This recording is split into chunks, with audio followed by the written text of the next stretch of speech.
Assalamualaikum anak-anak, selamat pagi dan salam sejahtera untuk kita semua. Semoga kita selalu dalam lindungan Allah Subhanahu wa Ta'ala, Tuhan yang Maha Esa.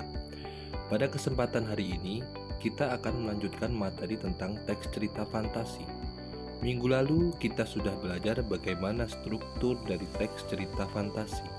Hari ini, yang akan kita pelajari adalah tentang kaidah kebahasaan teks cerita fantasi.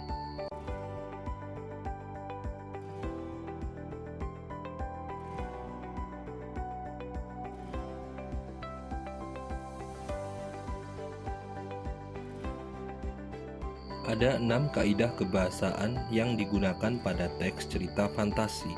Yang pertama, penggunaan kata ganti orang yang berhubungan dengan sudut pandang pengarang atau point of view.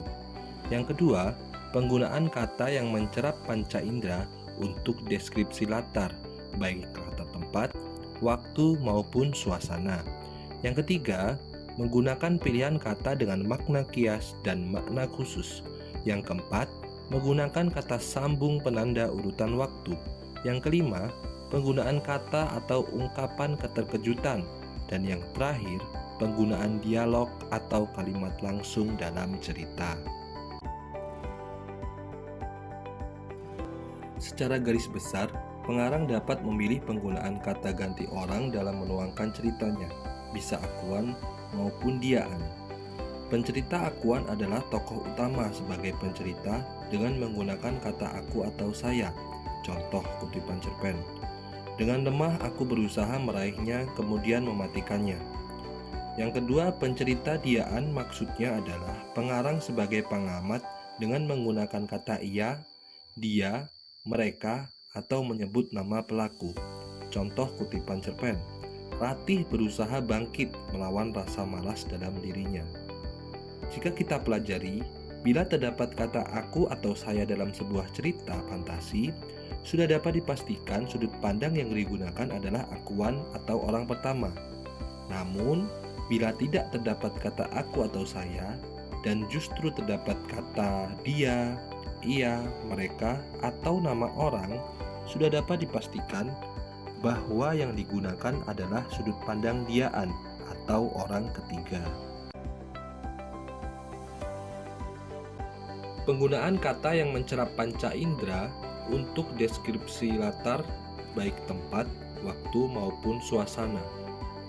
Maksud dari kata yang mencerap panca indera adalah ketika kita membaca kata-kata tersebut, maka seakan-akan panca indera kita melihat, mendengar, merasakan, meraba, atau menciumnya. Perhatikan contoh-contoh berikut. Contoh deskripsi latar tempat. 3 rumah bergaya kerucut menyambut mataku. Emas dan berlian bertaburan di dinding rumah itu. Contoh di atas menunjukkan cerapan panca indera penglihatan. Kata 3 rumah, emas, dan berlian kita pahami dengan seakan-akan kita lihat. Selanjutnya ada contoh deskripsi latar suasana. Setetes air mata pun jatuh dari wajah sang ratu. Tak sepatah kata pun terdengar dari bibirnya.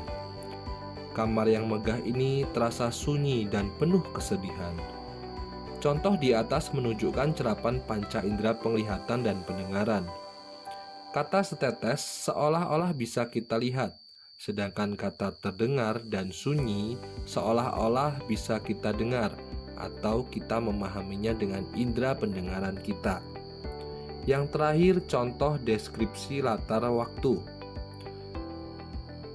Tengah malam tak ada bintang di langit itu. Mendung hitam nampak menggumpal. Lolongan anjing bersaut-sautan menyambut malam yang semakin larut.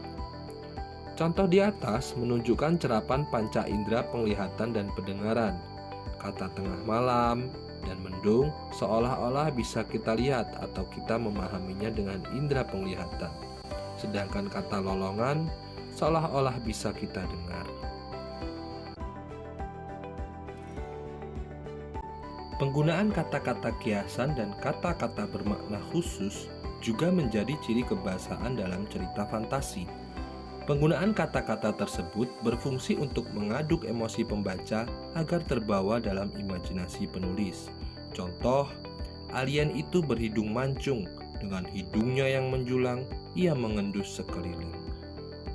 Perhatikan kalimat tersebut, terutama pada kalimat dengan hidungnya yang menjulang, ia mengendus sekeliling. Hidung yang menjulang di sini merupakan makna kiasan, karena makna sebenarnya adalah hidung yang mancung atau hidung yang panjang. Tidak mungkin pula hidung bisa menjulang seperti gunung.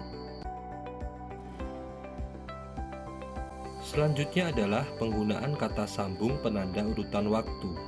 Penggunaan kata sambung penanda urutan waktu biasanya digunakan atau menandakan datangnya tokoh lain atau perubahan latar, baik latar suasana, waktu maupun tempat.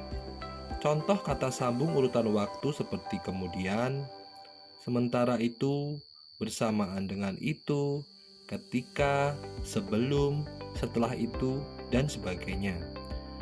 Contoh-contoh penggunaannya dalam kalimat seperti di bawah ini. Setelah buku terbuka, aku terseret pada masa lampau. 2 tahun kemudian, Varta telah sampai di planet Mars dan bertemu dengan Tatau. Dan yang terakhir, akhirnya Varta dapat menyelamatkan diri dari terkaman raksasa.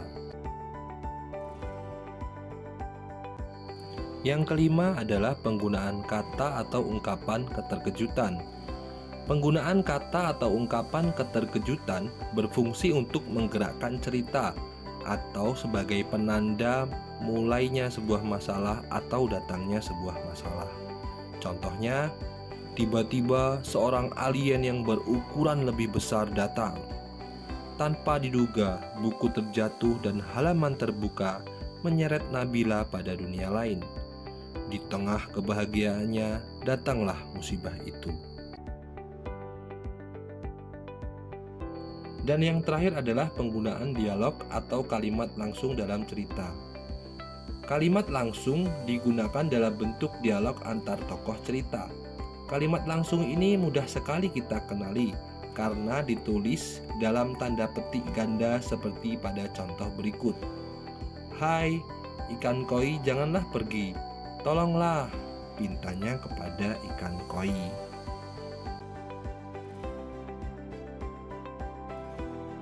Sekian pembelajaran hari ini. Semoga dapat bermanfaat untuk kalian semua. Sampai jumpa pada video selanjutnya. Selamat pagi. Wassalamualaikum warahmatullahi wabarakatuh.